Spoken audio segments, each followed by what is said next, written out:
Bangla defence নিউজে আপনাকে স্বাগত। ডিআরডিও এখন নিত্য নতুন টেকনোলজির উপর কাজ করছে। এখন যে টেকনোলজিটা আবিষ্কার করেছে সেটা হচ্ছে রাডারের দিক দিয়ে। এটা হচ্ছে নেক্সট লেভেলের রাডার বলা যেতে পারে, যেটার নাম হচ্ছে প্রোটনিক রাডার, যেটা আমরা ফিউচার টেকনোলজিও বলতে পারি।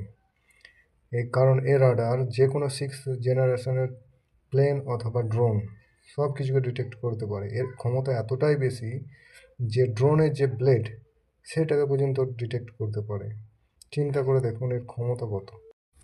এলএসপি তেজসের একটি ছবি টুইটার হ্যান্ডেল আর এক্সের মধ্যে ভাইরাল হচ্ছে, যেটা দেখা যাচ্ছে যে এসপিজি অর্থাৎ সেলফ প্রোটেকশন জ্যামার, যেটা ইন্ডিজিনাসভাবে তৈরি, তার ট্রায়াল চলছে উত্তম রাডারের সঙ্গে।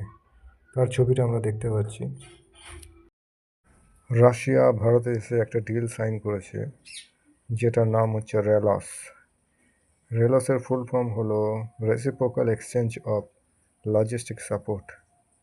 এর মানে হলো রাশিয়া ভারতের এয়ারবেস, আর্মি বেস আর নেভি বেস ব্যবহার করতে পারে, ভারতও সেরকম রাশিয়ার এয়ারবেস, নেভি, আর্মি বেস ব্যবহার করতে পারে। এর সোজা সাপটা মানে হলো রাশিয়ার এন্ট্রি হয়ে গেল ভারত মহাসাগরে। বাংলাদেশ আর পাকিস্তানে আমেরিকার বারবারান্ত দেখে ভারত রাশিয়ার সঙ্গে এই ডিলটা করতে বাধ্য হয়েছে।